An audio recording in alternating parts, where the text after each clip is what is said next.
Et bonjour à tous, bonjour à toutes, bienvenue dans ce nouveau numéro d'Avanti Nice. On en profite d'avoir retrouvé notre voix après une superbe soirée européenne, qui en appelle d'autres évidemment. Vous le savez, si vous écoutez cette émission, l'OGC Nice a décroché au bout du suspense sa qualification pour la Conference League, l'UEFA Europa Conference League, de son nom complet, la Wish Cup, comme dirait notre ami Alric, que je vais accueillir dans quelques instants.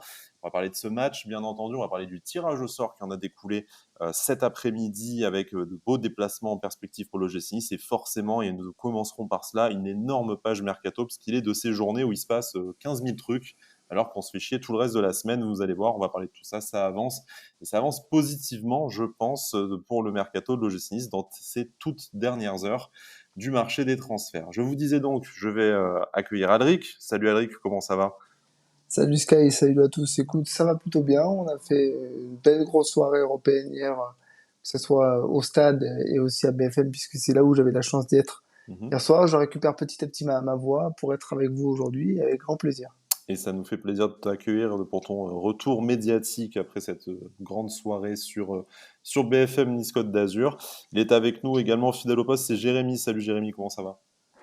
Salut Sky, salut Elric et salut à tous. Depuis hier soir, ça va très très bien. J'avais hâte de faire ce débrief en votre compagnie. Et merci Elie et Alexis. Et oui, merci les Alexis. Je pense que peut-être que dans 9 mois, on va avoir une poussée de naissance de Alexis sur le territoire de la Kuntea. Blague à part, messieurs, on va commencer. Avant de passer au mercato, on va peut-être pas faire l'analyse du match, mais très clairement, vous le disiez, ça va quand même beaucoup mieux. Là, avec cette victoire, cette qualification, tout n'a pas été positif. Je pense qu'il y a des choses à redire, on en parlera dans notre débrief. Mais très clairement, l'ambiance autour du club, et on va peut-être commencer par ça, c'est largement détendu avec les événements de cette soirée, que ce soit la qualification ou la signature de Nicolas Pepe. C'est deux signaux positifs envoyés après 2-3 semaines un peu moroses du côté de l'OGC Nice.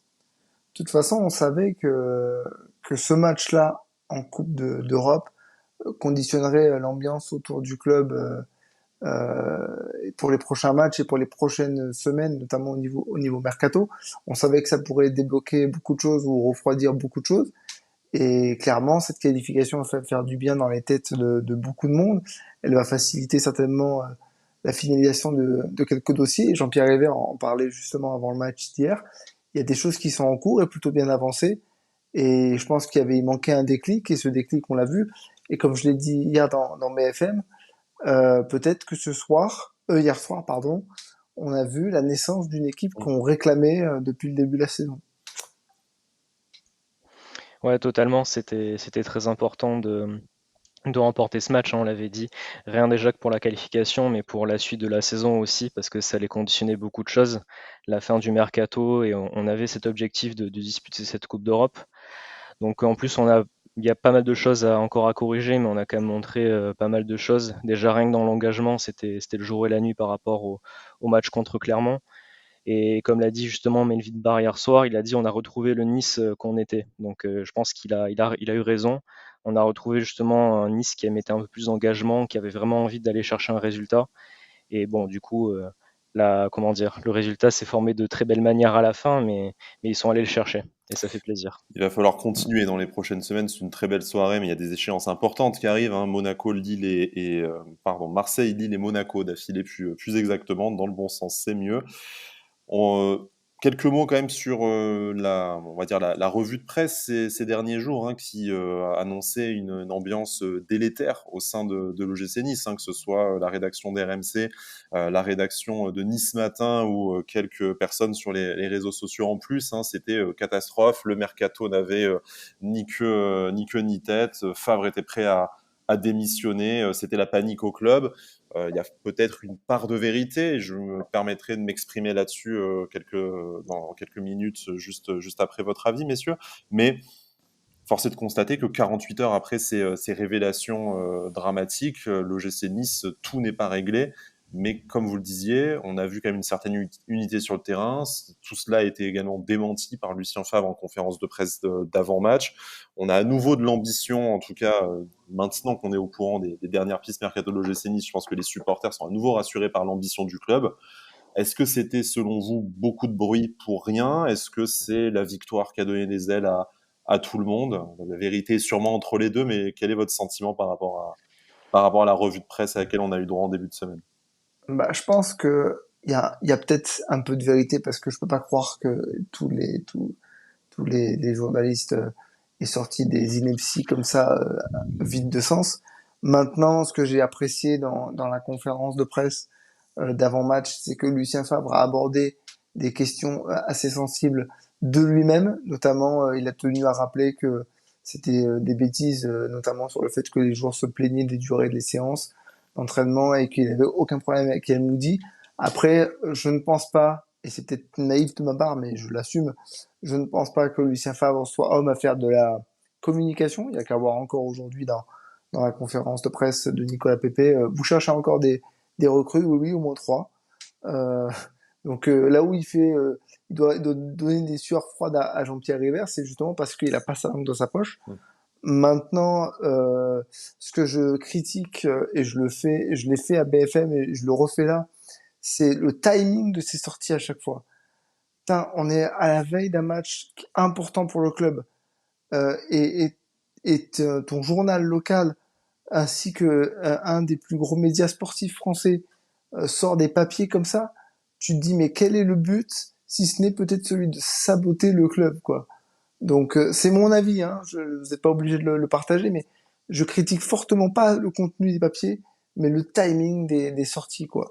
Parce que ça me fait penser un petit peu à ce qui s'était passé la veille de la coupe de la finale de la Coupe de la Ligue, et puis tout de suite après la défaite de la Coupe de la Ligue, bam, on sort des papiers un peu assassins. Je comprends pas l'intérêt de faire ça. Jérémy, que ce soit au niveau du timing, mais également du contenu, bon, on se doute bien effectivement que des journalistes professionnels n'ont probablement pas tout inventé. Après, est-ce que c'est un certain biais éditorial parce qu'il y a volonté de nuire particulièrement? Est-ce que ce sont des informations partielles? Est-ce que c'est de l'interprétation? Quel est ton sentiment par rapport à cela? Moi, sur ce genre d'informations, même dans le foot en général, je suis partisan du fait qu'il n'y a jamais de fumée sans feu. Donc je pense que oui, bien sûr, il y a peut-être eu, alors pas des tensions, mais peut-être des désaccords. On parlait de Lucien Favre et Yann Moody. Alors peut-être qu'il y a eu certains désaccords, mais bon, ça arrive dans tous les clubs, hein. Je pense pas qu'il y ait un club où ça n'arrive pas. Mais je pense que ce qu'on a eu cette semaine, c'était quand même très largement exagéré par certains médias. Donc enfin, moi, quand les infos sont sorties, j'attendais en fait de voir déjà si on se qualifiait hier soir parce que ça allait conditionner beaucoup de choses. Après, oui, comme dit Aléric, moi, le timing, je le comprends pas, surtout sur certains médias qui on dirait, sortent ces infos-là juste avant un match très important. Et après, de toute façon, si on se qualifie ou pas, nous critiquent quand même. Donc bon, ça, c'est un autre débat, mais bon, c'est dommage. Donc oui, enfin moi j'étais pas particulièrement inquiet après ces comment dire les déclarations dans la presse parce que bon j'imagine mal Lucien Favre déjà être là à poser cette émission, je pense que c'est quand même très largement exagéré. Et puis bon quand il y a eu la rumeur Nicolas Pepe et là maintenant son arrivée, et bon on va discuter celle aussi de Sofiane Diop, je pense pas qu'un entraîneur soit mécontent du mercato quand on parle de Nicolas Pepe et Sofiane Diop. Donc bon voilà, je pense qu'il y avait quand même un juste milieu à trouver entre les deux. Et bon, comme je le disais, la situation, elle est pas mirobolante et elle est pas catastrophique non plus, même si là, on peut se tourner vers quelque chose de plus positif qu'avant. Maintenant, si je peux me permettre Bien juste sûr. pour rajouter, je pense qu'il y a des problèmes au club, notamment dans la gestion de certaines sorties, parce que quand on écoute à quelques jours de ce match de Coupe d'Europe, la sortie de l'agent de Marcin Bulka sur cette question du fait qu'on m'avait promis sous Galtier et Fournier enfin, ils avaient promis que Bulka serait numéro un et qu'en plus, il se permet de dire, ouais, en plus, bon, Schmeichel fait pas des miracles. Enfin, il y a personne au club qui lui dit de fermer sa bouche Oui, ou du moins de tempérer, il y quoi. a, il y a un certain vide de pouvoir et je pense que c'est aussi ce que Julien Fournier occupait comme espace et qui a laissé son fauteuil vide. On y viendra juste après à ça également. Pour revenir sur ces sorties de presse, effectivement, à l'OGC Nice, il existe des désaccords sur certaines recrues, mais comme vous le disiez très justement, messieurs, dans quel club l'entraîneur fait tout, a Bah, exactement ce serait pas un sa entraîneur wishlist, voilà. ça n'arrive pas de toute façon. Lucien Favre a rappelé sa très bonne entente avec Yann Moody qui, contre peut-être toute attente, quand on l'a vu débarquer, c'était un peu un inconnu pour nous, fait relativement l'unanimité au sein du club. En tout cas, son travail est estimé et peut-être en fonction de la concrétisation des dernières pistes mercato, peut-être qu'il nous gratifiera d'un mercato historique pour l'OGC Nice. Mais en tout cas, il y a un travail qui est en bonne entente. Des désaccords sportifs, forcément, il y en a du moment que vous êtes à partir de deux personnes. On en a nous-mêmes dans Oui. ce podcast régulièrement. Par contre, très clairement, il n'y a pas une ambiance délétère, explosive au sein du club. Je pense que les joueurs l'ont montré sur le terrain et en conférence de presse. Il y a des joueurs forcément qui sont plus ou moins satisfaits de leur performance, de leur temps de jeu et peut-être même des entraînements effectivement qui sont un peu plus longs que par le passé, mais de là à parler d'une situation qui sent la poudre et anxiogène, c'est très largement surestimé et de toute façon, je pense que quand tu n'as qu'un seul son de cloche, parce que ça ressemble quand même gravement au témoignage d'un seul joueur ou un seul membre du staff, c'est forcément un peu orienté selon l'opinion de cette même personne. En tout cas, pour l'instant, et c'est certainement à la faveur de la victoire, on voit un peu plus l'avenir en rose, messieurs, et on va parler de la suite du mercato. Nicolas Pepe s'est officiel présenté du coup aux supporters avant le match face au Maccabi, le joueur qui a confié d'ailleurs à la presse avoir été très agréablement surpris par l'ovation à laquelle il a eu droit. Bon, c'est vrai qu'on était chauffé à blanc à ce moment-là déjà, donc on était très très content de l'accueillir. Jérémy, tu en parlais, la piste la plus chaude pour rejoindre l'OGC Nice et notamment aux avant-postes, c'est Sofiane Diop, le milieu offensif polyvalent de l'AS Monaco, qui serait déjà d'accord, qui même, on est en mesure de vous dire, qui est déjà d'accord avec l'OGC Nice d'un point de vue contractuel. L'offre niçoise à Monaco ne devrait pas tarder à arriver et pourrait être formulée dans la soirée ou est en train d'être formulée à l'heure où on enregistre cette émission. Foot Mercato confirme le montant dont on avait eu écho, autour de 18 millions d'euros, donc ce serait un transfert sec. Il y a un optimisme au sein du club pour que le joueur soit recruté, annoncé rapidement pour qu'il soit disponible face à Marseille ce dimanche. Messieurs, Sofiane Diop, c'est un transfert quand même d'une certaine ambition financière déjà, parce que ce serait le plus gros transfert de l'été pour l'OGC Nice. Et puis en fait, on s'attendait peut-être on va dire, à un ailier avec un gros potentiel de titulaire et ayant recruté Nicolas Pepe, est-ce que vous attendiez, parce que je vous avoue que moi pas du tout, à ce que derrière on remette un gros transfert et qu'on mise gros sur un titulaire potentiel, cette fois de l'autre côté, ce qui serait plutôt côté gauche ou dans l'axe pour Sofiane Diop. Non, moi j'étais agréablement surpris hier soir par la nouvelle. Donc du coup, c'est vrai qu'on a eu une très très belle soirée hier soir. Mais du coup, c'est vrai que pour moi, Sofiane Diop, c'est un très très grand oui. Je trouve que c'est un excellent joueur.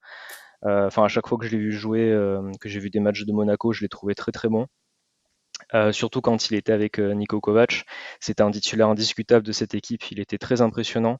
J'ai l'impression que ça va un peu moins bien avec Philippe Clément. Il a moins de temps de jeu. Mais à chaque fois que j'ai eu l'occasion de le voir jouer, moi, il m'a impressionné. Enfin, il a un volume de jeu et une aisance technique ça en fait vraiment un joueur très très bon.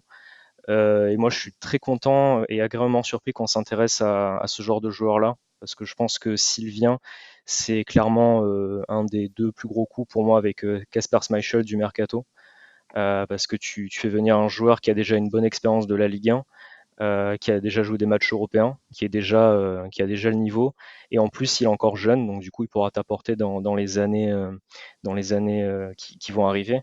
En plus, le prix du transfert ne me paraît pas énorme. Je trouve que c'est un. Il a prolongé l'année dernière, En plus, il n'a que 22 ans, effectivement. mm, 18 millions, ça semble cohérent quand tu as vu qu'on a mis des 12-15 millions sur des joueurs peut-être un peu moins sexy sur les dernières semaines du mercato.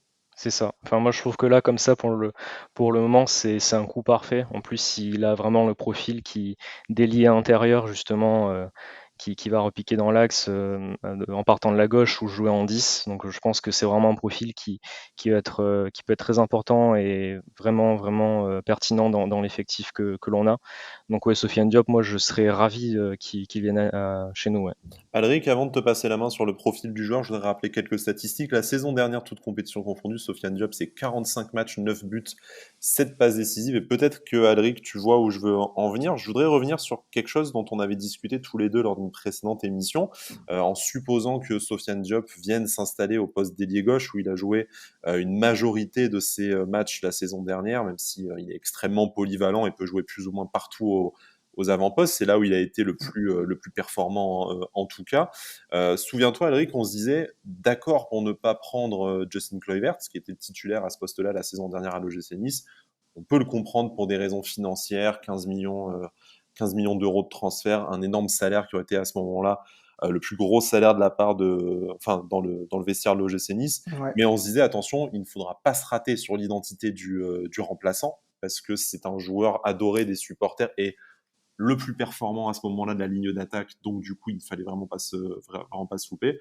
Aujourd'hui tu fais venir Sofiane Diop, ce n'est pas officiel bien sûr, mais tu en passes de faire venir Sofiane Diop pour un peu plus cher, probablement un salaire un peu moins élevé, des statistiques relativement similaires, voire un Meilleur, petit peu meilleures, effectivement, un âge également à peu près similaire. Est-ce que pour toi, du coup, ça valait le coup pour toi, est-ce que tu comprends la cohérence de la stratégie de laisser partir Justin Kluivert fin mai et tenter ton coup pour Sofiane Diop fin août? En toute subjectivité, dans un premier temps, je persiste à penser que j'aurais préféré voir Justin Kluivert évoluer, mais c'est pour des raisons qui sont presque pas footballistiques. Donc je veux pas les évoquer, vous les connaissez, même ceux qui nous écoutent savent combien je suis nostalgique d'un football et de certains noms. Mais voilà, mais blague à part, après, je pense que si tu fais venir Sofiane Diop, que tu acceptes de le débaucher d'un club rival et en y mettant un certain prix, vu le profil du joueur, vu le potentiel réel pour le coup du joueur, puisqu'on a vu des choses très intéressantes, et bien malgré tout un nombre de matchs qui est le double de celui de Justin Kluivert la saison dernière, et des statistiques meilleures pour son poste. Pourquoi pas? Après, ce que je trouve intéressant, c'est que c'est un vrai joueur de ballon, c'est un type de joueur que Lucien Favre aime beaucoup. Moi, j'ai envie de le découvrir dans le système de Lucien Favre, de le découvrir au sein d'un nouveau collectif. Je suis plutôt emballé par l'idée, ouais. J'aime bien l'idée. Après, je dirais pas que il remplace dans mon cœur Justin Kluivert, non, pas du tout. Pas tout Mais de suite en tout cas. Après, laissons-lui peut-être le temps de voilà, faire oui, oui. de faire une saison Mais complète, peut-être qu'il te fera changer d'avis. c'est clair que l'idée me plaît bien, et encore plus parce que c'est une idée ambitieuse. Hmm. Voilà, surtout ça. Si vous êtes d'accord, messieurs, on va passer au dossier suivant, programme chargé, puis on aura, j'espère, l'occasion de reparler de Sofiane Diop avec un supporter Et puis faire une monégasque. émission d'une heure, c'est bien, hein. Exactement, puis faire une émission d'une heure, c'est déjà assez bien, donc essayons de nous tenir à ce timing-là à peu près.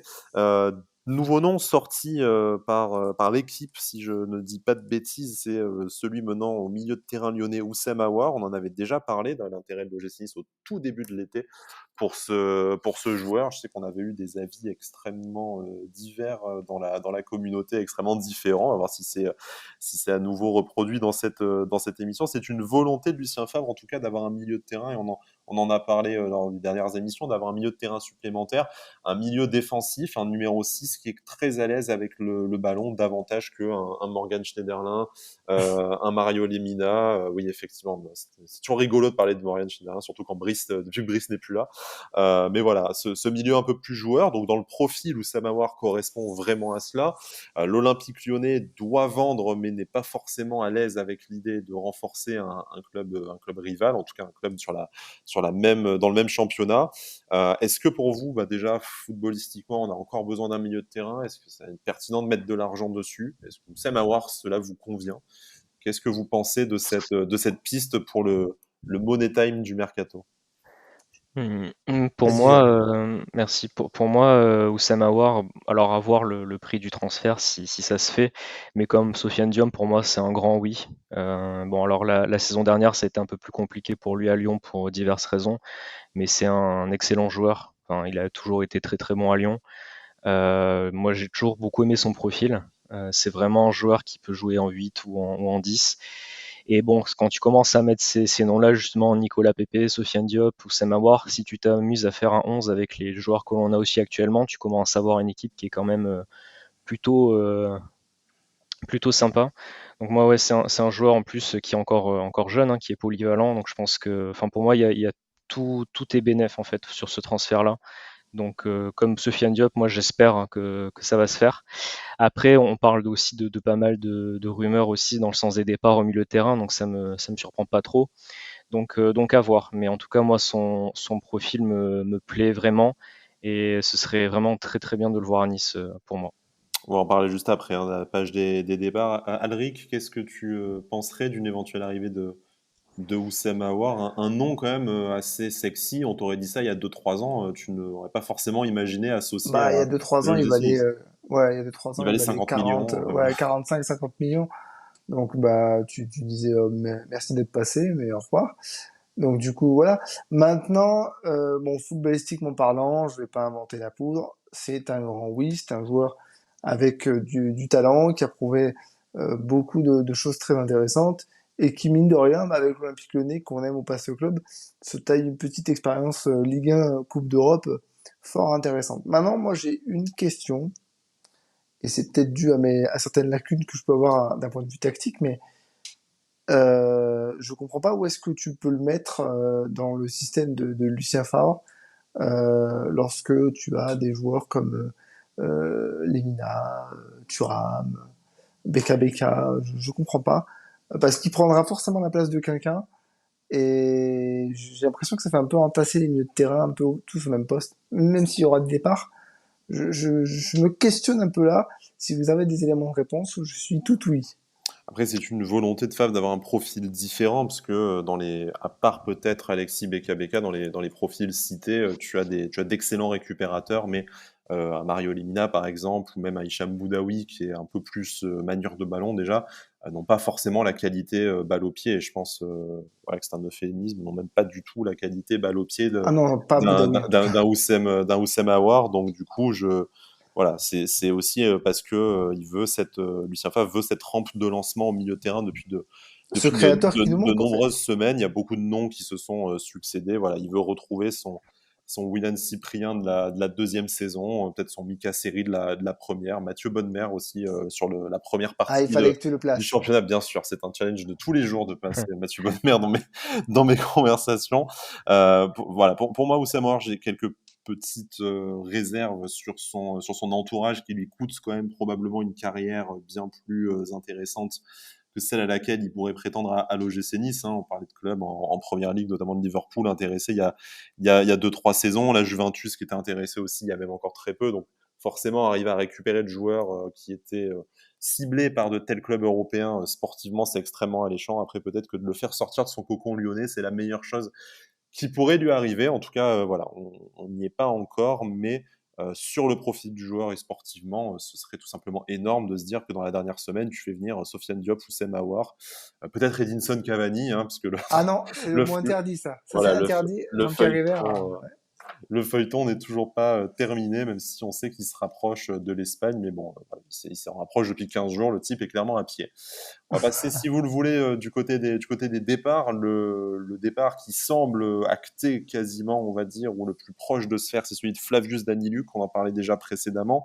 Flavius Daniluk qui serait déjà d'accord, et même l'OGC Nice serait d'accord avec la Salernitana, pardon, en Italie pour un départ de son défenseur central autrichien, un transfert autour de 5 millions d'euros. On sait que Lucien Favre, ça a été dit en off, et là il a carrément dit en conférence de presse qu'il comptait bien discuter avec lui pour être sûr de sa décision et qu'il était impossible à garder, parce que tout simplement, entre la suspension de Jean-Claire Todibo ce week-end et puis le nombre de matchs à jouer, le GC Nice ne peut peut-être pas se priver d'un défenseur central. Ça appellerait, je pense, et vous allez me dire si vous êtes d'accord, une recrue supplémentaire dans ce secteur-là. Est-ce que c'est faisable dans les 5-6 jours qui restent de ce mercato, sachant que tu attends 3 recrues, 2 recrues offensives et un latéral gauche, peut-être un milieu de terrain en cas de départ notamment. Est-ce que pour vous, ça serait pertinent, certes, de faire une plus-value sur Flavius Daniluk, certes, peut-être de tenter de faire un joueur qui a une plus grosse marge de progression, mais avec les échéances qui arrivent rapidement, est-ce que ça ne serait pas un exercice un peu casse-gueule? Bah, tu es pris entre deux feux parce que Lucien Favre l'a dit en conférence de presse, il est face à un problème, c'est que Flavius Daniluk veut jouer. Et il a dit, il a raison, il a 21 ans, il veut pas faire une saison où il joue une fois tous les 3 matchs, ça peut se comprendre. Maintenant, à l'heure actuelle, sortir Todibo, c'est impensable. Sortir Dante, ça le devient, mais en même temps, tu te dis, c'est quand même ton capitaine, c'est un joueur hyper important. Et puis on a vu le match hier, donc on sait encore de quoi il est capable. Voilà. Et puis surtout, tu t'aperçois que bah, tu peux pas le sortir parce qu'il est très très important sur un terrain et même en dehors. Donc c'est compliqué. Et en plus, bon, j'ai l'impression, en laissant partir Danilo, que tu te rajoutes une nécessité de recrutement qui n'était plus à l'ordre du jour depuis l'arrivée de Mathiaviti. Donc, bah moi, je suis pris un peu entre deux feux par rapport à ça. C'est que je suis un peu déçu si Danilo s'en va parce que tu crées un trou dans tes postes. Et après, je me dis, bon, il a envie de jouer 5 millions, ça peut être, c'est plutôt bien vendu, j'ai l'impression. Ouais, donc je suis un peu pris entre deux feux, je sais pas trop quoi penser, mais j'aurais plutôt tendance à dire que ce serait dommage de le laisser partir. Jérémy, est-ce que si jamais il y a l'opportunité, en fait, avec cette vente-là, de faire la place et de faire un petit billet pour financer l'arrivée d'un autre défenseur central, est-ce que selon toi, voilà, ça peut être aussi bénéfique à l'effectif d'aller chercher un profil, un meilleur joueur potentiellement? Alors, moi, de base, j'ai pas trop envie que Flavius Danilutsch parte, parce que je trouve que c'est un bon joueur. Enfin, j'ai toujours trouvé plutôt bon quand il a joué chez nous. Et l'année dernière, les quelques matchs où il avait joué, notamment à droite, je me rappelle du match contre Marseille en Coupe de France et le match contre Paris où on gagne 1-0. Il avait fait des matchs incroyables à chaque fois. C'est un joueur qui met toujours beaucoup d'envie sur le terrain et qui, enfin, moi, j'ai pas souvenir d'une mauvaise prestation de sa part, honnêtement, ou d'une prestation catastrophique. Et en plus, bon, moi, je me suis fait la réflexion hier soir. Bon, là, vous avez commencé à en parler, mais c'est vrai que du coup, dans la semaine qui arrive, bon, là, pour le match contre Marseille, tu as Todibo qui est suspendu. Dante qui a fait un match énorme hier soir, je ne sais pas trop dans quel état il sera dimanche. Il restera Viti, et donc si en attendant Flavius Danilutsch part, on n'a pas trop de solutions.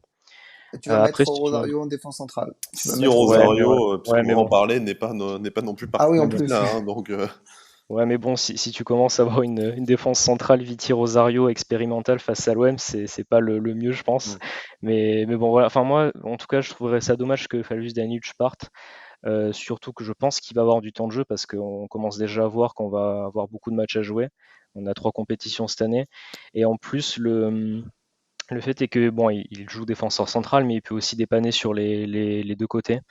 Donc après, alors à voir si on peut recruter un autre joueur de son profil avant la fin du mercato, mais vu le temps qu'il reste, Mmh. j'en doute. Alors peut-être qu'en Et fait que on c'est a pas une déjà, priorité en plus, hein. voilà. C'est- Mais alors peut-être qu'on a déjà son remplaçant, je sais pas, mais c'est vrai que là comme ça me paraît un peu rapide. En tout cas, moi, ça me ferait un peu, enfin, j'ai pas trop envie qu'il parte, quoi. Ça m'embêterait un peu, quoi. Ce n'est pas le seul joueur sur le départ, puisqu'il y a une shortlist de partants. Alors, on ne va pas vous parler de voilà, un Trouillet, d'Acuna, Schneiderlin, qui sont eux de toute façon sur le départ depuis le début du mercato et qui trouveront ou pas une solution. Surtout que bon, dans le lot, il y a des joueurs qui n'en cherchent pas et qui comptent bien monnayer leur dernière année de contrat. Donc, ce serait surprenant de les voir partir d'ici la semaine prochaine. On va pas citer le nom, mais heureusement que Non, Brice n'était pas là, hein. pas besoin. Heureusement que Brice n'est pas là, effectivement. Plus étonnant, c'est également une info qui a été confirmée dans la journée par le très prolixe Foot Mercato. Effectivement, Pablo Rosario est on va dire, mis à disposition sur le marché des transferts. Je n'ai pas envie d'y voir une sanction. Comme pour Mario Lemina par exemple, mais plutôt effectivement si Morgan Schneiderlin ne part pas et que Lucien Favre souhaite un profil de numéro 6 avec davantage de ballons, ben, naturellement, il faut en faire partir un minimum. Et voilà, les deux valeurs marchandes, les deux joueurs les plus faciles à sortir à ce poste-là, c'est très certainement Mario Lemina et Pablo Rosario. Qu'est-ce que vous en pensez? Est-ce que c'est une opportunité de se dire un des deux parts, ça permet de faire venir, par exemple, Oussem Aouar parce qu'on en parlait? Est-ce que c'est également, comme pour Daniuk, se rajouter une difficulté? Et question bonus, on va dire, à choisir entre Mario Lemina et Pablo Rosario, si jamais vous deviez choisir lequel fourguer pour 5 millions d'euros à la fin du mercato, lequel vous concéderiez à avoir partir? Moi, Rosario, c'est un cas un peu compliqué parce que je trouve que l'année dernière, il avait fait une excellente première partie de saison. Bon, après là, depuis mars, c'est un peu plus compliqué. Mais ça me surprend un petit peu que son nom soit sur la liste des transferts, on va dire ça comme ça. Alors pour moi, ça garantit le fait déjà que Mario Limina reste, donc ça c'est une très bonne nouvelle. Après, ça m'embêterait un peu que ce soit Pablo Rosario qui parte pour que Morgan Schneiderlin reste. Alors c'est pas contre Morgan Schneiderlin, mais je trouve ça dommage que ce soit Pablo Rosario qui parte, parce que bon, c'est un joueur qui est en fait encore assez jeune et je pense que ce serait dommage de le voir partir après une seule saison. Alors après, pour ta dernière question, par contre, entre Limina et Rosario, je garderais quand même plutôt Mario Limina. Désolé Pablo, hein, je t'aime bien, mais je garderais quand même, garderais quand même plutôt Mario Limina, notamment sur les dernières prestations et surtout sur son rôle de cadre qu'il a dans le club. Ouais, bah pas beaucoup plus que Jérémy, hein. Je vais pas répéter tout ce qu'il a dit. Je vais juste rebondir sur la dernière question. Oui, à choisir, en fait, c'est celui, tu préfères garder celui que tu vois le plus jouer finalement et qui a le plus d'impact sur le terrain, c'est Mario Lemina. Parce que Rosario, j'ai l'impression que ces derniers matchs, c'est plutôt des petites entrées et pas toujours très, comment dire, très marquantes. Ça me déçoit un peu parce qu'effectivement, comme l'avait dit Jérémy, il avait fait un bon début d'aventure chez nous, puisqu'on avait même créé le Rosario FC, et j'avais même été comparé par tes soins à lui, puisque je faisais plein de choses partout. Donc non, non, c'est un peu décevant. Maintenant, si ça peut permettre de faire une place pour un autre milieu, je suis d'accord, à condition, par contre, que son remplaçant soit largement au-dessus. Parce que pour le coup, si tu fais venir un joueur aussi moyen que lui, tu perds au change. Effectivement. Le troisième nom, messieurs, peut-être un peu plus surprenant, même si on va en parler quand on débriefera le match, la logique sportive va devoir commencer à s'appliquer très fortement sur lui. Troisième nom de cette nouvelle shortlist de départ, en tout cas de valeurs marchandes susceptibles de partir de l'OGC Nice en cas de possibilité, c'est Amine Gouiri, qu'un joueur en extrême difficulté ces dernières semaines. On a davantage l'impression que ça s'aggrave plutôt que c'est amené à s'arranger. On avait parlé de cette possibilité évoquée par la presse, vous m'excuserez, j'ai oublié dans quel média, mais d'une possibilité pour lui de partir en cas d'offre à hauteur de 40 millions d'un gros club européen. Offre de 40 millions n'est pas arrivée et on doute de plus en plus que ce sera le cas. Aujourd'hui, c'est le Stade Rennais qui s'intéresse à lui. En tout cas, c'est le plus gros club qui a très clairement démarché l'OGC Nice et les joueurs. L'OGC Nice s'intéresse de l'autre côté à Gaëtan Laborde, avec l'idée, forcément, vous vous en doutez, de recréer ce duo magique montpelliérain avec Andy Delors qui est déjà à l'OGC Nice. L'idée, ça serait éventuellement de faire partir Amine Gouiri et de recevoir une certaine somme d'argent et Gaëtan Laborde en échange. On ne sait pas si Amine Gouiri serait partant pour le challenge rennais. Je pense qu'à l'heure qu'il est, le 26 août, il espère encore autre chose. Peut-être que ça se décantera dans les prochains jours, les prochaines heures. Mais vous, séparons un peu le sujet. Un départ d'Amine Gouiri, est-ce qu'aujourd'hui, ça doit se considérer? J'ai l'impression de vous poser la question chaque semaine, mais du coup, Mais à raison, l'échéance approche à raison. et à raison, parce que malheureusement, il y a aussi des événements sportifs qui font qu'on est amené de plus en plus à se poser la question. Et après, est-ce qu'un deal, par exemple, avec Gaëtan Laborde, parce que c'est le cas de figure qui se présenterait là, ça serait intéressant pour vous, ou est-ce qu'Amine Gouiri, il faut le garder et seulement en faire la grosse vente comme les Rennais, pour reprendre leur exemple, ont pu faire Mathys Tel, Eduardo Camavinga ou Ousmane Dembélé ces dernières saisons? Je vais me permettre de commencer sur le cas Minguuri. Je vais dire quelque chose qui certainement va en faire bondir plus d'un, mais c'est pas la première fois, et ce sera pas la dernière fois. Mais je pense que hier soir, avec ce qui s'est passé pendant le match, je pense on n'est pas loin du point de non-retour avec lui, parce que je pense qu'il est perdu, je pense que je sais pas, il y a un truc qui s'est cassé dans sa tête. Ça fait plusieurs semaines que je parle aussi de certaines défaillances, je pense, mentales. Mais là, il se fait expulser. Certains diraient de manière sévère, mais en fait, de manière tout à fait logique. Il fait deux fautes stupides et sur la première, il peut se faire expulser tout de suite. Et en plus, il a pas fait une entrée décisive qui plus est. Donc je pense qu'on n'est pas Pas loin. depuis 6 mois en même temps, hein. Ça ne date Ouais, pas, non mais c'est malheureusement, qu'en ça ne date plus, pas d'hier soir. je veux dire, en plus, on pouvait se dire, bon, là, avec le contexte, il peut rajouter quelque chose à la maison, tout machin. Non, en fait, chaque semaine, on dit ça, et chaque semaine, c'est de pire en pire, j'ai l'impression. Je pense qu'on n'est pas loin du point de nos-retours. Donc, en fait, si une belle opportunité comme celle-là se présente, je pense qu'il faut pas faire la fine bouche et la saisir. Maintenant, ouais, Gaëtan Laborde, c'est intéressant, mais encore une fois, je me dis, est-ce que Rennes est vraiment vendeur sur ce coup-là? Et est-ce que on gagne au change par rapport au profil? J'ai un peu l'impression que ça fait une doublette. Alors certes, ils ont joué ensemble à Montpellier, mais encore une fois, je me questionne. Je me dis, c'est intéressant, mais est-ce que dans le système de Lucien Favre, c'est ce qui serait le plus adéquat? J'en sais rien. Donc oui, est-ce que si l'opportunité de vendre Amine Gouiri se présente, il faut la saisir? Oui.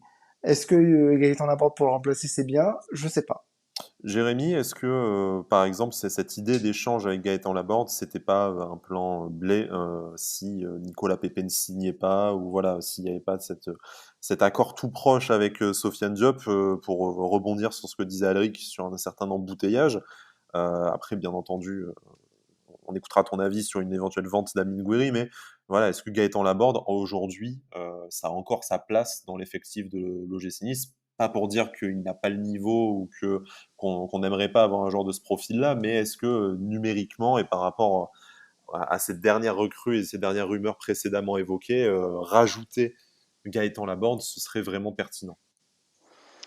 Alors moi sur le cas Gouiri, j'avoue que je me pose beaucoup de questions et j'espère qu'un jour on aura des réponses parce que je pense que qu'il s'est vraiment passé quelque chose et j'espère pour lui déjà que ça va parce que je pense que passer du niveau qu'il avait l'année dernière au niveau qu'il a maintenant, il a dû vraiment se passer quelque chose pour avoir un tel écart de niveau. Alors après moi sur le fait qu'il parte, ça ne me semblerait pas aberrant qu'il parte au vu de ce qu'il montre sur le terrain. Après, je ne pense pas que ce sera pour une grande somme parce que je vois mal justement un grand club mettre 40 millions sur Gouiri au vu de ses dernières prestations. Sur le cas Laborde, alors en fait, c'est sûr que pour moi, dans l'immédiat, sportivement, tu gagnes au change parce que Gaëtan Laborde, il sort de très bonnes saisons à Montpellier et à Rennes, ça c'est sûr. Après, moi, si Amine Gouiri venait à partir, je préférerais qu'il parte à l'étranger. Pour être tout à fait honnête, j'ai pas trop envie qu'il parte à Rennes parce que tu n'es pas à l'abri. Enfin, il est encore très jeune et tu n'es pas à l'abri que se remette, Il comment redevient dire, Amine Gouiri qu'on a vu voilà, de qui 18 redonne mois Amine avant ce. Gouiri. Hmm. C'est ça, qui redonne Amine Gouiri et qui fasse des excellentes prestations avec Rennes. Et je pense qu'on serait un petit peu, On on aurait serait un clairement petit envie peu de triste, mourir, voilà. Voilà, on je serait un peu pense. triste du côté de Nice. Après, voilà, Effectivement. on peut jamais savoir. Mais voilà, moi sur cet échange-là dont on parle, je suis assez mitigé pour l'instant.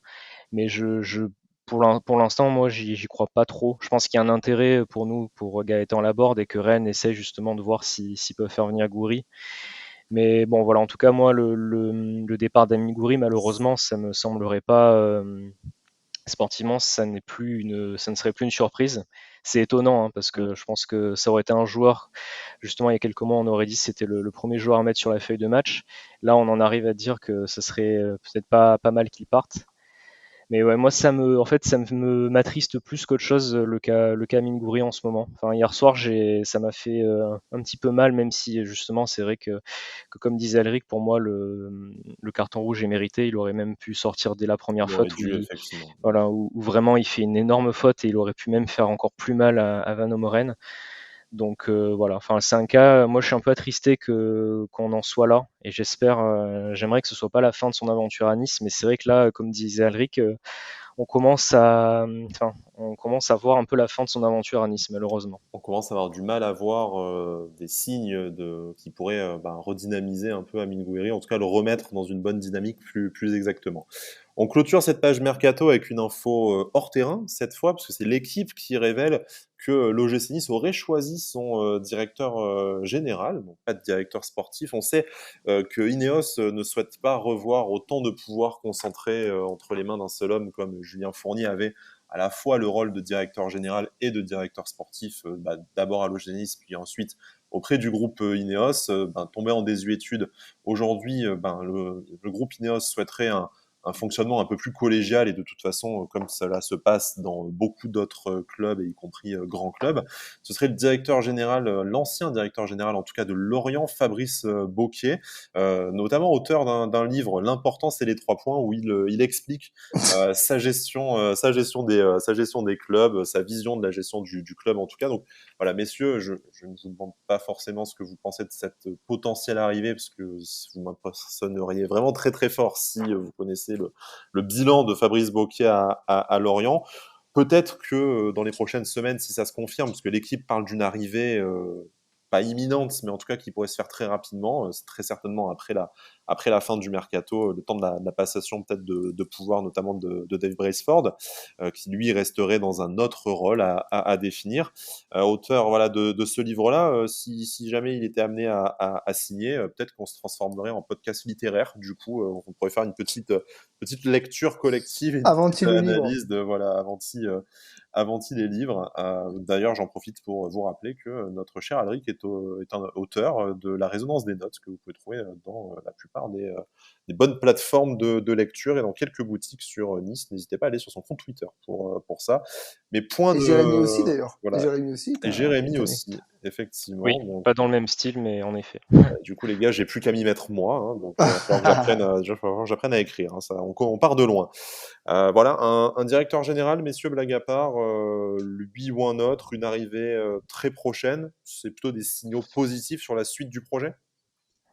Oui, oui, c'est une bonne nouvelle. Je trouve déjà que qu'on ait un nom et que cette personne arrive bientôt, comme ça il pourra se mettre rapidement au travail et préparer la saison prochaine. Alors oui, en effet, de nom, je ne connais pas, mais c'est vrai que en réfléchissant comme ça, je me dis c'est vrai que les dernières saisons, avec pas énormément de moyens, Lorient a fait quand même de plutôt bons mercato et de bons coups. Donc je me dis pourquoi pas. Ça, en fait, à voir. Pour l'instant, c'est vrai que vu qu'on le connaît pas trop, on va pas pouvoir trop juger. Mais bon, en tout cas, si ça se fait, bienvenue à lui. Et après, le gros point positif, c'est justement qu'on se restructure, on va dire, et que justement, il y a cette arrivée du directeur général et qui est justement un organigramme bien défini. Après, pour moi, la bonne nouvelle aussi, c'est que Dave Brailsford va sans doute rester apparemment. Donc pour moi, c'est une bonne chose parce que je pense qu'il apporte une certaine mentalité au sein du club.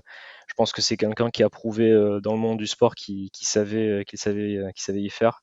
Donc je pense que c'est une très bonne chose qu'il reste en tout cas. Donc en tout cas, voilà, on se structure et c'est une très bonne chose. On le savait hein, qu'on allait avoir bientôt des nouvelles par rapport à ça. On ne pouvait pas rester dans la situation qui est la nôtre actuellement. Maintenant, moi, j'aimais pas une réserve sur la personne parce que je la connais pas et je lui souhaite toute la réussite possible si tout cela vient à se confirmer. Moi, par contre, j'ai un problème avec une chose, c'est le fait de fonctionner de manière collégiale parce qu'en fait, il y a personne qui décide. Et même si j'ai beaucoup critiqué notre ami Julien Fournier parce qu'il avait beaucoup de pouvoir, parce qu'il faisait un peu ce qu'il voulait, c'était lui qui décidait et il y avait un capitaine au sein du navire. Là, le fait qu'il y en ait plusieurs qui décident et qu'on fasse tout sous forme de petits clubs. Alors t'es d'accord, très bien. Bon bah tout va bien. Ça va bien tant que tout le monde est d'accord. Et dès qu'il commence à y avoir des désaccords, ça peut vite partir en live. Alors si tous les rôles sont bien définis pour chacune des personnes et que le dernier mot revient à une personne, pourquoi pas.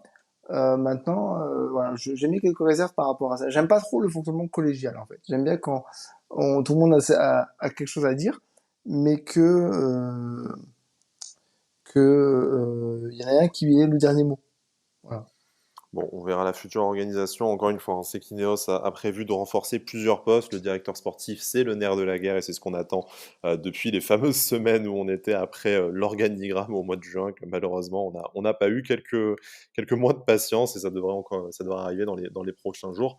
En tout cas, on l'espère, messieurs. Voilà, on a fait une grosse page mercato. On aurait pu faire une émission entière là-dessus. Donc, on va tâcher de passer au terrain maintenant. La qualification acquise au bout du suspense à la 113e minute avec ce magnifique but d'Alexis Beka face au Maccabi Tel Aviv. L'OGC Nice n'a pas forcément tout bien fait, mais en tout cas a montré une volonté qu'on ne lui avait pas vue depuis très longtemps, et en tout cas pas sur une telle durée, puisque on a joué les 4 mi-temps, ce qui est peut-être plus de mi-temps joués que depuis le début de la saison. Donc c'est assez exceptionnel. Les joueurs sont allés au bout d'eux-mêmes pour la plupart, et il y a des exceptions dont on va parler, sont allés au bout d'eux-mêmes pour aller chercher cette qualification. Du stade, en tout cas, j'ai vécu une très très belle soirée. Je pense que c'est top 3 des ambiances que j'ai vécues à l'Alliance Riviera, et peut-être pas troisième d'ailleurs. Le stade n'était pas plein, mais très clairement tout le public était concerné.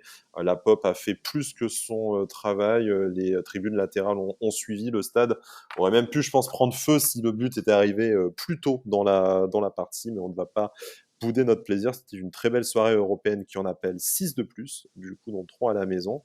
Messieurs, comment est-ce que vous avez vécu la soirée? Bon, Alric, on sait, hein, sur BFM, mais tu vas pouvoir nous donner un avis extérieur avec justement ce que tu as pu avoir à la télé, que nous, on n'a pas vu en tribune nécessairement.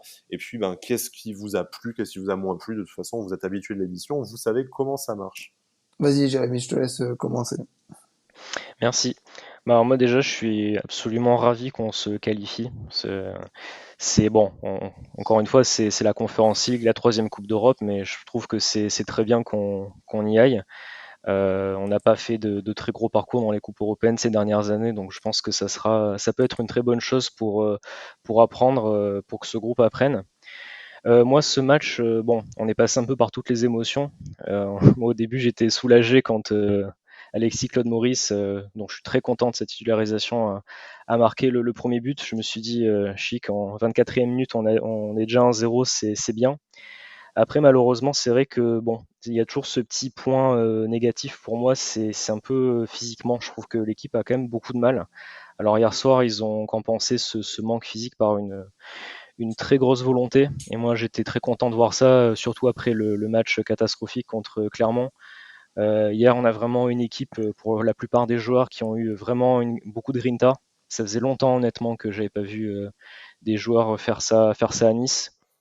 Chapeau déjà aux 4 défenseurs qui ont été excellents. On va en parler des latéraux, hein, un poste Ouais. qui était très critiqué. Là, je pense qu'on a vu un match à un niveau comme on n'a pas vu depuis pas mal d'années.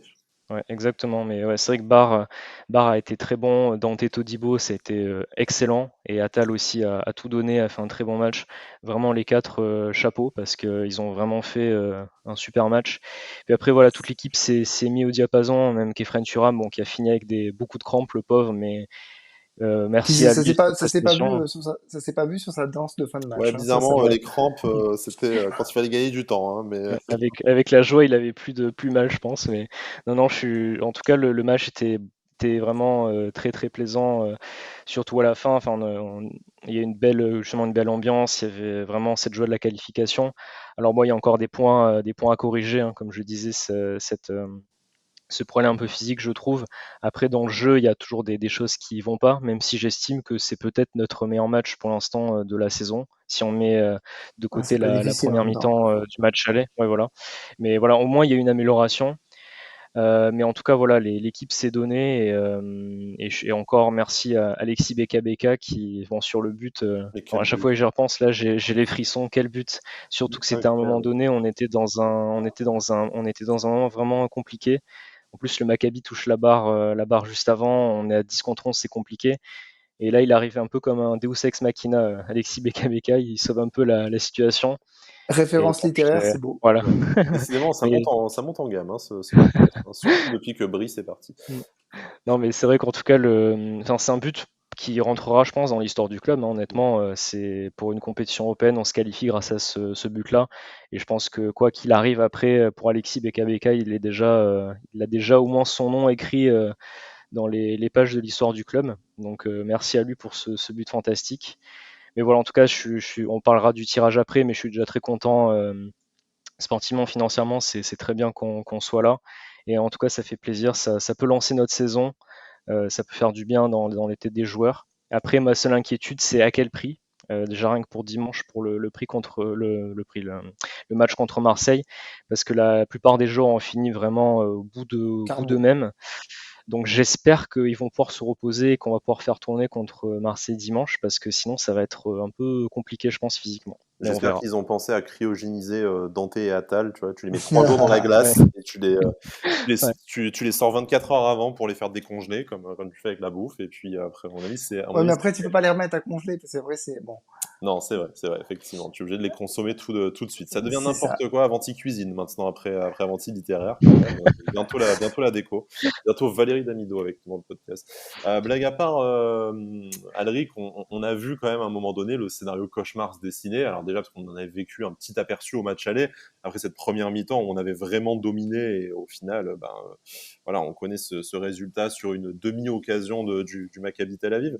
Là, on a vraiment eu une quantité d'occasions assez impressionnantes, des corners chirurgicaux d'Aaron Ramsey qui trouvait toujours la tête ou la jambe d'un Niçois, mais après jamais le Aucun cadre. cadre, hein. Voilà, Aucun cadre. le duel manqué par Andy Delors aussi en début de match avec ce face à face raté avec le gardien, alors que le défenseur central israélien lui avait, on va dire, offert la passe décisive. Ce carton rouge d'Amin Gouiri, les tirs au but s'approchaient, il y a ce frappe sur la barre également du Maccabi qui nous en prive presque, et c'est ce but venu d'ailleurs au final d'Alexis BKBK qui nous permet de nous qualifier, mais on a vraiment douté à un moment donné, on a senti le coup près passer pas très loin.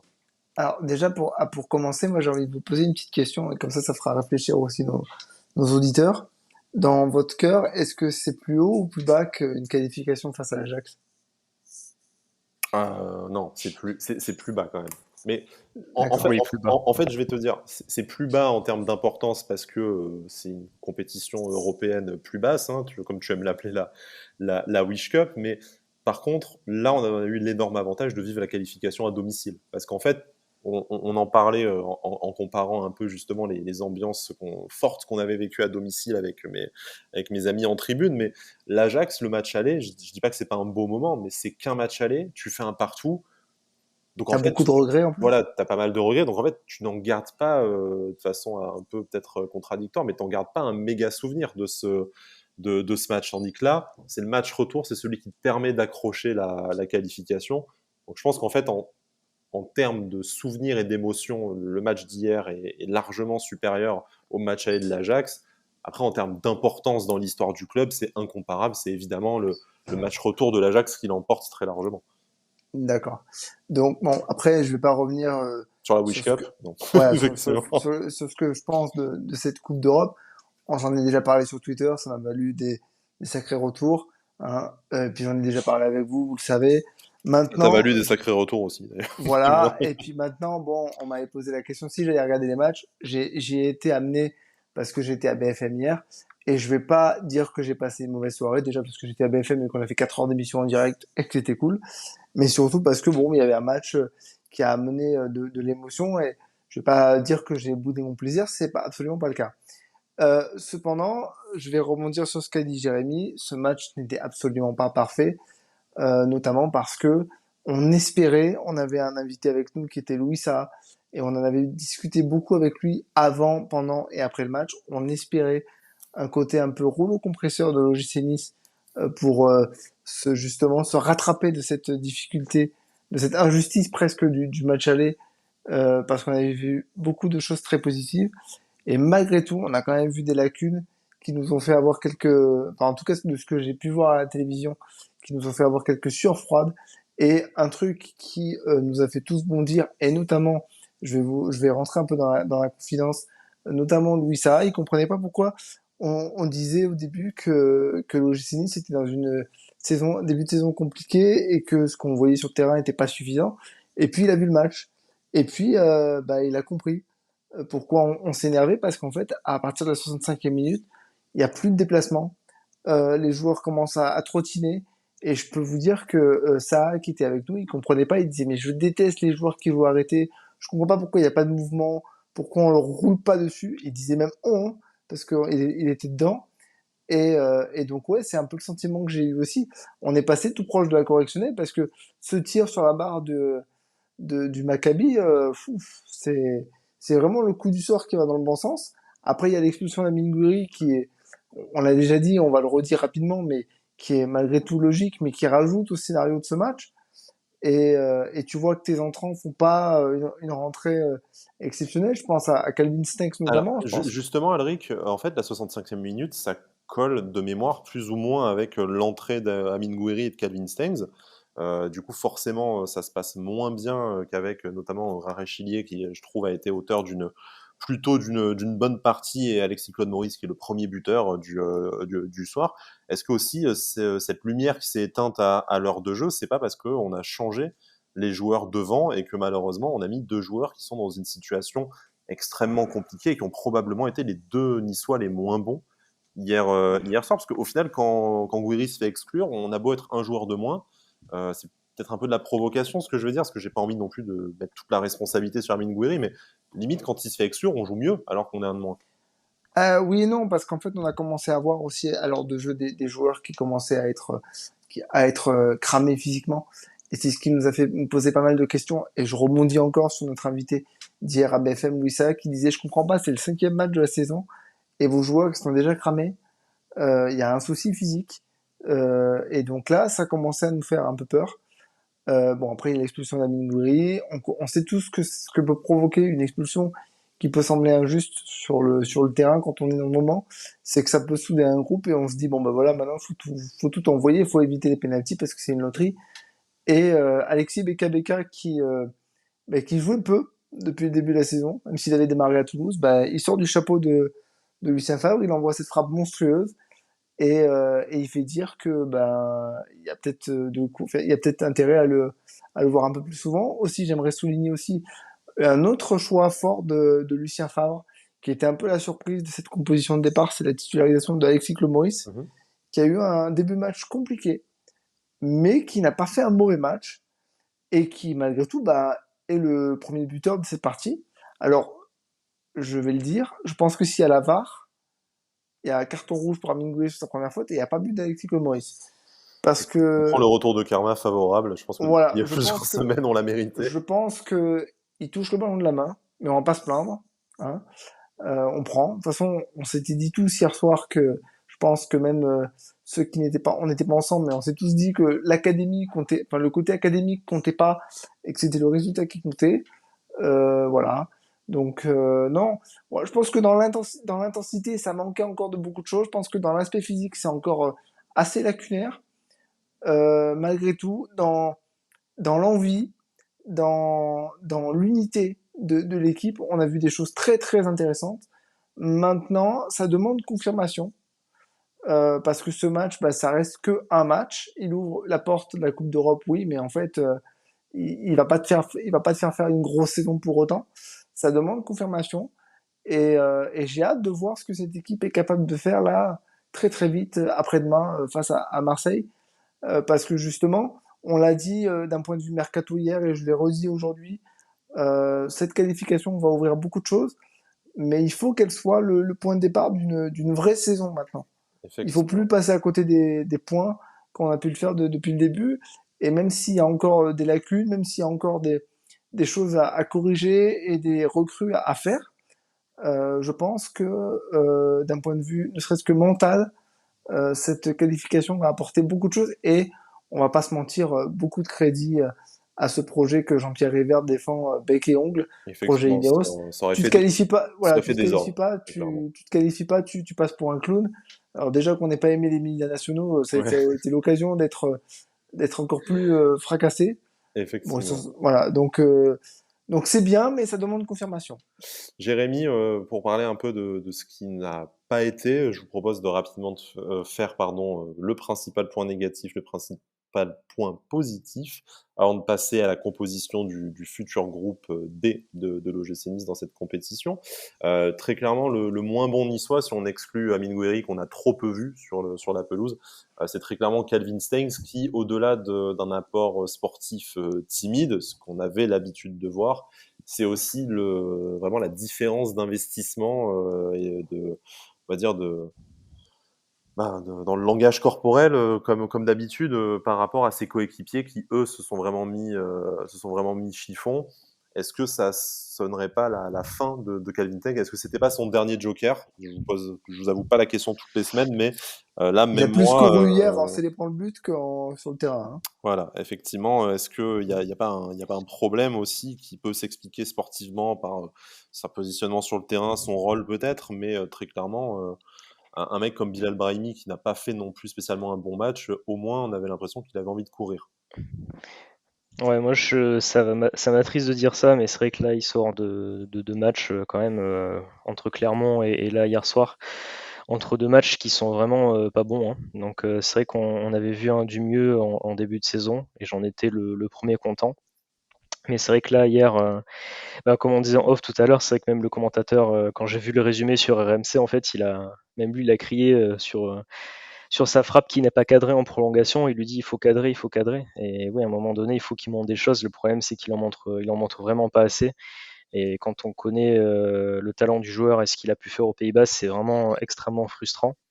Après, par contre, je vais peut-être me montrer insistant, mais j'ai pas envie qu'il parte pour la bonne raison que j'aimerais juste le voir avec des joueurs comme Nicolas Pepe, peut-être Sofiane Diop, avec des joueurs qui autour de lui vont peut-être mieux lui convenir. En fait, c'est le dernier joker pour moi, c'est de voir avec les arrivées Si avec qui des vont joueurs faire. meilleurs, davantage Voilà, remuants et qui vont peut-être faire plus d'appels parce que ça a un peu manqué c'est ça, hier, plus de profondeur. voilà, si là il n'arrive pas au Voir moins à faire parler si plus de sa profondeur. qualité de passe, ça sera plus compliqué, effectivement. C'est Et ça, malgré tout, j'espère. Enfin, c'est le dernier Vas-y, joker en vas-y. fait.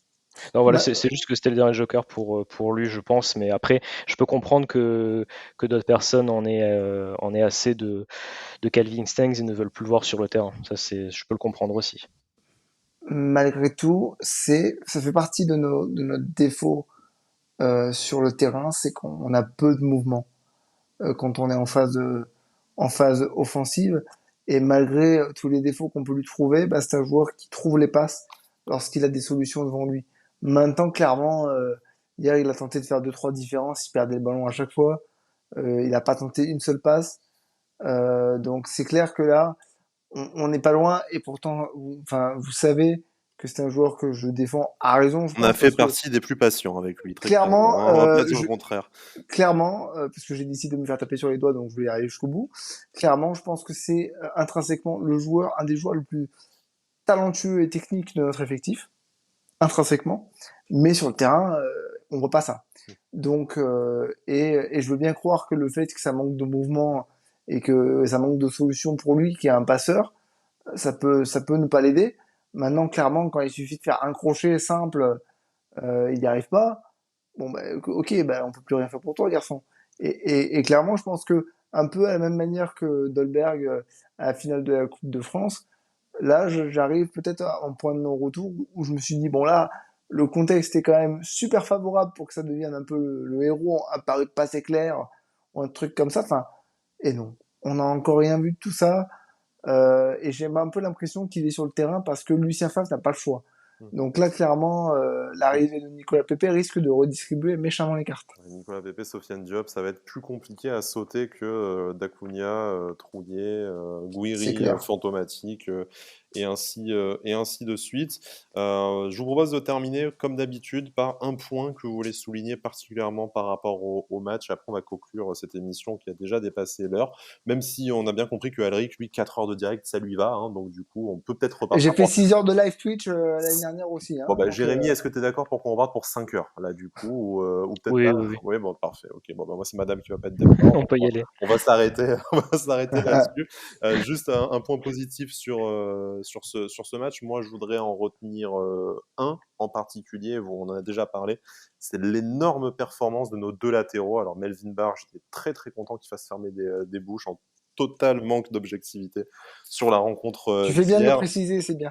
Oui, non, que mais c'est un total je manque suis content, d'objectivité. je suis supporter et passionné, hein. J'ai jamais eu la prétention d'avoir autre chose que voilà, des coups de cœur pour des joueurs dont font partie notamment Melvin Barr. Mais voilà, un très bon match. Alors bon, c'est sûr que la qualité de centre, on l'a toujours pas vu hein, hier, même un de ces centres qui a failli se transformer en nettoyage de lunettes un peu plus tôt que celui d'Alexis Beka, mais très clairement un match bien meilleur que celui qu'on a pu voir lors de ses dernières sorties, et notamment face à Clermont, parce que voilà, il y a eu de l'activité, il y a eu des solutions proposées, moins mis à mal en défense, même si c'est peut-être aussi le niveau de l'adversaire qui l'explique.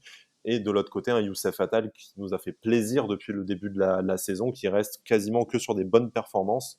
On aime le voir Youssef Attal comme ça. Et plus étonnant, il a quand même joué 120 minutes sans se blesser. C'est peut-être un peu de mauvais esprit de ma part, je suis désolé. Mais en plus de ça, là, il enchaîne les rencontres. Il joue la totalité des rencontres avec prolongation. Il est bon, il se blesse pas. Je veux dire, c'est tout ce qu'on attend de Youssef Attal depuis 3 saisons. Si ça pouvait continuer comme ça, moi, déjà, ça me met dans des super dispositions et ça me rend vraiment optimiste pour la suite de la saison de l'OGC Nice. Mais j'ai assez parlé. Messieurs, s'il y a quelque chose en plus qu'on n'aurait pas déjà dit, que vous souhaiteriez souligner sur cette rencontre. Moi, je vais un peu tricher. Alors bon, je vais dire 2 points. Donc déjà le premier c'est Alexis Claude Maurice. Hier j'attendais qu'il prenne sa chance et il l'a prise parce que bon il a pas fait un match exceptionnel mais il a apporté de la qualité technique et un peu de lien entre le milieu et l'attaque. Je pense qu'il a plutôt fait un bon match et en plus il se montre décisif dans un match qui est important. Donc, euh, donc que demander de plus? Je suis quand même, on le demandait et je trouve qu'il a vraiment répondu présent. Je suis très content. Et pour moi, le second point, donc on parlait de la défense, mais je vais pas parler de Jean-Claire Todibo qui a été stratosphérique encore une fois, mais je voulais rendre quand même hommage à Dante qui a été critiqué pas mal en ce début de saison. Et c'est vrai qu'il avait eu beaucoup de mal sur ces matchs, sur les premiers matchs de la saison. Mais hier soir, je veux dire, il a fait un match incroyable, tant dans l'anticipation, le talent, que dans l'envie. À un moment donné, sur un corner, il allait récupérer un ballon, il a essayé de faire une passe à Ramsey, et après il a râlé parce que Ramsey l'avait pas vu venir. Mais il a fini avec des crampes, il a continué à courir. À la 120e minute, il dégage un ballon, il crie sur tout le monde pour les remobiliser. Les mecs étaient en mission. Voilà, Clairement, hein. il était en Tous mission sauf et un, mais les mecs étaient en mission. ouais, je suis vraiment, je suis honoré de l'avoir comme capitaine et comme joueur à Nice. Je pense que c'est un petit peu le, alors, peut-être on va me dire que j'exagère, mais ça me fait un peu penser au José Cobos de notre génération. Je trouve Oula, que, voilà, Ah, bon, je vais peut-être, tu voilà, touches au chouchou voilà. de Alric, là, hein, très clairement. Mais Non, non, mais j'adore aussi José Cobos, mais c'est un petit peu l'équivalent pour moi, à mon âge, on va dire, ma génération. Mais vraiment, je tiens à lui rendre hommage parce qu'hier soir, il a fait une prestation vraiment exceptionnelle. Et, c'est et vrai je suis vraiment ravi que de l'avoir à Nice. C'est vrai que depuis 6 ans, il y a une génération de supporters, bon, jeunes, mais pas non plus des enfants, qui n'ont jamais connu que Dante, capitaine de l'OGC Nice, hein, Alors, ouais, sauf pendant c'est pas mon sa cas, blessure. mais Non, non, je sais que ouais. malheureusement, c'était pas le mien non plus, hein, mais moi, c'est plutôt José Cobos, voire même Fred Joria, hein, le capitaine pour moi, mais est-ce voilà. que tu Ah, insinues qu'on est vieux là? C'est pas Non, possible. on n'est pas vieux. On pourrait parler des années 50 et 70. Heureusement, celles-là, on ne les a pas, on Ouais, ne les a pas voilà. connues. Bon, heureusement, je ne sais pas. C'était quand même les meilleures années de notre club, hein, donc, on est né soit trop tôt, soit trop tard. Je ne sais pas. Alric, du coup, pour conclure sur cette rencontre face au Maccabi. Ouais, rapidement, déjà, pour rebondir sur ce que tu viens de dire, Jérémy, par rapport à Dante, hier, Louis Saha nous posait la question, ça fait combien de temps qu'il est au club Dante? Et j'ai dit, ça fait 6 ans. Et il dit, c'est impressionnant parce qu'on dirait que ça fait plus de 10 ans qu'il est là. Donc c'est dire qu'il est, et il fait partie des meubles maintenant, clairement. Puis il a passé la barre des 200 matchs, c'est très symbolique, mais c'est très important. Voilà, c'était le petit point. Après, moi, j'aimerais souligner un truc, c'est que bah, je critiquais beaucoup Aaron Ramsey avant qu'il arrive à l'OGC Nice, et là il commence un peu à enchaîner les matchs. Il a joué, quasiment joué tout le match. Hein, je sais pas si je dis une bêtise ou pas, mais je crois qu'il a joué l'intégralité du match. Pour quelqu'un qui est physiquement on l'annonçait un peu tous un peu catastrophique. Là, il est en train de me faire fermer la bouche et je considère toujours que c'est du velours. Donc, je suis Notamment ses très coups de pied très arrêtés, hein, les corners, voilà, je suis très franchement. très heureux par rapport à ça. Surtout que rappelez-vous bien que le spécialiste, journaliste spécialiste de la Juve nous avait dit que c'était pas du tout un joueur qui prenait l'initiative de tirer les coups de pied arrêtés. Il fait que ça à l'OGC Nice. Donc pourquoi pas, sauf les coups francs, parce qu'Andy Delors c'est improvisé, Mm. Juninho, ça marche pas, mais bon, pourquoi pas. Et un deuxième point que je voudrais souligner, qu'on n'a pas souligné, et c'est très important, c'est qu'on n'a pas pris de but. Mm. C'est Et la ça, première fois de la depuis, saison. voilà, et ça depuis le début de la saison, c'est quelque chose à souligner. Ça va faire du bien à Todibo, ça va faire du bien à Dante, ça va faire du bien à Schmeichel. Et je dis pas ça de manière, comment dire, innocente, tout simplement parce que j'ai pas apprécié la sortie, par exemple, de l'agent de Marcin Bulka cette semaine. Encore une fois, une question de timing. Donc, si ça peut faire fermer des bouches à certaines personnes mal intentionnées, bah, j'en suis très heureux. C'est vrai qu'on en a pas parlé, mais parce que j'avais pas envie, en fait. Donc voilà, c'est mon petit côté despote, messieurs. Je suis désolé, mais tu fais bien Ouais, mais en fait, tu fais bien de j'ai pas souligner. respecté ta volonté, donc Non, mais c'est bien. De je toute l'ai façon, dit. le manque de respect, c'est quand même plus ou moins le fil rouge de cette émission, hein, que ce soit déjà envers nous-mêmes, et puis ensuite, voilà. Bref, blague à part, vu que vous avez tous cité deux trucs, je voudrais aussi parler de l'excellent match de Mario Lemina, qui, comme d'habitude, tout n'est pas parfait sur le terrain, mais si tout le monde mettait son envie et voilà, et son impact dans les duels physiques, je pense que l'OGC se porterait un peu mieux, et c'est peut-être pas pour rien au final que, alors qu'il était partant, finalement il Ouais, reste, difficile de et croire que qu'il partirait là maintenant. voilà, là aujourd'hui, effectivement, tu sens que la tendance s'inverse et que tu crois davantage à un potentiel départ de Pablo Rosario que de Mario Lemina, alors qu'en fait, il y a 3 semaines, tu aurais pu mettre, je vais pas dire ton appart, mais tu aurais mis très très cher sur l'inverse. On conclut par la composition du groupe D dans lequel l'OGC Nice sera dans cette conférence Ligue. L'OGC Nice a tiré le Partizan Belgrade, le FC Cologne et Slovako, qui, comme son nom l'indique, est un club tchèque. Bon, on ira faire si on trouve, et notamment auprès de Football Ski, hein, que vous connaissez probablement si vous êtes sur Twitter, des informations au moins sur le Partizan et sur Slovako. On n'a pas la prétention de connaître ces clubs. Bon, le Partizan Belgrade, un habitué des compétitions européennes.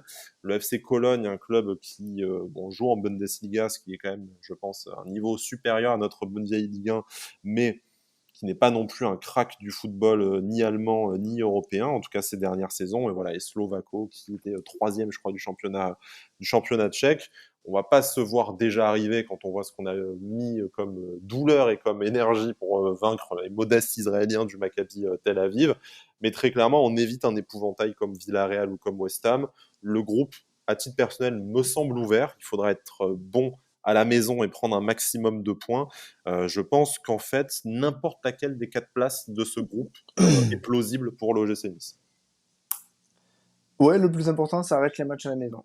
Si tu veux prétendre à sortir de ce groupe, tu dois prendre 3 points à... 7 points à la maison, je pense que ça te met dans Ouais, une ouais, très bonne ouais. disposition pour Entre passer. 7 et 9 points. Mm. Parce que moi, Partizan Belgrade, on sait que c'est jamais facile Dans le pays d'aller de l'Est. jouer dans les pays de l'Est. Cologne, j'ai pas envie de les sous-estimer. Tu l'as dit, c'est la Oh, ils sont Bundesliga. capables de débarquer à 20 000 à Nice comme ils ont fait à Puis, Londres la saison dernière en ouais, Coupe voilà, d'Or. donc, ils ont joué contre le Barça il y a pas si longtemps que ça. Donc, voilà, j'ai pas envie de les sous-estimer. Et puis, ce club tchèque que je ne connais absolument pas, mais qui a l'air tout petit, en tout cas, la ville a l'air toute petite. La ville est très, très belle, hein. J'ai regardé les photos sur Google Maps, il y a des bains Ouais, super. Franchement, ouais, je nous ouais. verrais bien faire le DEP là-bas Donc, en non, Thalasso Foot, je pense que c'est ouvert, avant oui. de bien être. Maintenant, avant tu voyages. Non, tu vois. Voilà, voyage. Mais non, non, le groupe est ouvert, oui. Maintenant, je dirais pas qu'on est arrivé, encore moins parce que, rappelez-vous, il y a quelques années, on était dans un groupe d'Europa League qu'on imaginait finir deuxième. On s'est fait pulvériser par tout le monde. Donc, écoutez, on va prendre toute notre humilité et puis on va faire les matchs un Les par uns un et après les autres. espérer que, voilà, petite phrase de footballeur qui va bien. Exactement. Et puis espérer qu'il y ait une deuxième place au minimum qui nous tende les bras et qu'on soit capable d'aller chercher. Parce qu'à l'heure actuelle, on n'a aucune certitude à l'OGC Nice. Et loin de moi l'idée de dire qu'on est passé alors qu'on n'a pas commencé à jouer. Jérémy, qu'est-ce que ça t'inspire comme groupe? Alors moi, j'avoue que au tirage au sort, en tant que bon râleur que je suis, j'ai un petit peu râlé. Tu voulais Parce aller à que Arsenal. j'avoue que j'espérais, non, mais j'espérais un groupe un petit peu plus, alors c'est pas plus simple, mais j'avoue que quand j'ai vu la composition du groupe, je me suis dit: «Bon, quand même», enfin, c'est pas forcément si évident que ça. Alors oui, normalement, il faut gagner quasiment tous les matchs et finir premier ou deuxième. Ça, c'est une certitude si on veut avoir de l'avenir en Coupe d'Europe. Mais je veux dire, les équipes qu'on va rencontrer, quand même, c'est pas non plus n'importe quoi. Enfin, le Partizan Belgrade, c'est comme tu l'as dit, Sky, un habitué des Coupes d'Europe. Et puis bon, Club là-bas, historique, hein. l'ambiance, voilà, historique et l'ambiance là-bas, ça va quand même être compliqué, je pense. Cologne, ils ont quand même fini 7e l'an dernier en Bundesliga. C'est quand même pas une petite équipe. Et ils ont aussi grosse ambiance et un gros stade. Et après, j'ai regardé rapidement pour l'équipe tchèque Slovako. Ils ont quand même fini 4e l'an dernier dans leur championnat derrière les trois gros, on va dire, le Viktoria Plzen et les deux clubs de Prague. Je trouve quand même que, alors au vu comment dire, de la composition de tous les groupes, on aurait quand même pu avoir un groupe bien plus simple que celui-là. Honnêtement, moi, je pars pas non plus, comme vous, je pars pas non plus en mode favori. Je reste quand même très prudent sur ce qui va se passer. C'est dans la Et moyenne de ce voilà. qu'on aurait pu prendre, comme le Mm. veut l'expression consacrée à Nice, Voilà, enfin, pas le meilleur, pas le pire. J'espère ouais, qu'on ne pour manquera pas citer, de respect à cette équipe tchèque, d'ailleurs, pour continuer à citer un grand ouais, penseur et ancien entraîneur de l'OGC Nice. un très grand entraîneur de l'OGC Nice, en effet. Bon, par la taille, en Mais tout cas, il était très grand. Ça, Ah tiens, effectivement. d'ailleurs, petite anecdote, j'ai balancé le fait qu'on appelait Patrick Vieira Voldemort, enfin que je l'appelais comme Mm. ça, et notre cher ami Louis Saha m'a regardé un peu bizarrement, il m'a dit Patrick Vieira, le grand joueur qu'il était. Je dis ouais, mais il a pas laissé un souvenir incroyable là où je suis Nice. Et il me regarde, il me fait mais quel entraîneur laisse un excellent souvenir au passage. Et je le regarde, je fais Lucien Favre, voilà. Effectivement, on est très très content d'avoir changé. L'Europa League, ça commence très très vite. L'Europa Conference League, je vais y arriver. Ça commence très très vite puisque le premier match aura lieu le 8 septembre. On est en attente du calendrier. Je pense que quand vous allez écouter cette émission, pour la plupart d'entre vous, vous le connaîtrez peut-être parce que c'est samedi midi qu'on connaîtra exactement le déroulé des matchs, histoire d'organiser un petit déplacement. Bon, très clairement, c'est Cologne, la destination favorite pour tout le monde. Belgrade, à vos risques et périls. Slovako, ça peut faire un très beau voyage dans l'Europe centrale en J9, effectivement. Ça commence le 8 septembre, ça termine dès le 3 novembre afin de pouvoir caser un maximum de matchs avant la Coupe du Monde au Qatar qui commencera, elle, le 20. Donc un rythme de match tous les 3 jours qu'attend l'OGC Nice. Avantinissa s'adaptera à ce rythme-là avec pas mal de choses dont on vous parlera très rapidement. On compte bien faire participer les copains pour pouvoir suivre ce rythme d'enfer, nous aussi. Messieurs, je pense qu'il est l'heure de conclure notre émission marathon. Si vous êtes arrivés jusque-là, vous êtes très courageux. On est fiers de vous et cela nous honore. Mais Vous bon, avez gagné une image. voilà, vous avez gagné une image de Julien Vercotteren. Voilà, ça c'est fait. Quoique c'est peut-être rare, hein, comme carte Panini, on sait jamais. C'est pas forcément les j'aurais plus. préféré Srarfi, moi. Ah oui, bon, écoute, Ah oui, tu es un eh homme, oui. tu es un homme de Ouais, goût. Tu aimes l'exotisme, on va dire. Je ne vois pas trop comment tu aimer le football. Bref, ouais, il est temps d'arrêter, je crois, cette émission. On se Avant-il retrouve respect, quoi. avant-il manque de respect. J'avais dit que c'était le fil rouge de l'émission, le manque de respect. Hein, très clairement, vous me connaissez à force.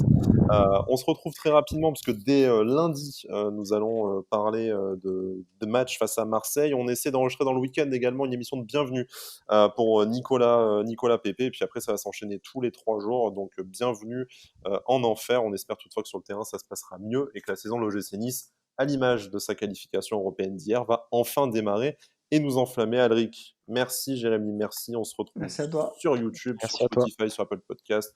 Les abonnements, les notes, tout ça, je pense que vous l'avez en tête et il est temps de s'arrêter là. Issa Nissa. Issa Nissa. Issa Nissa.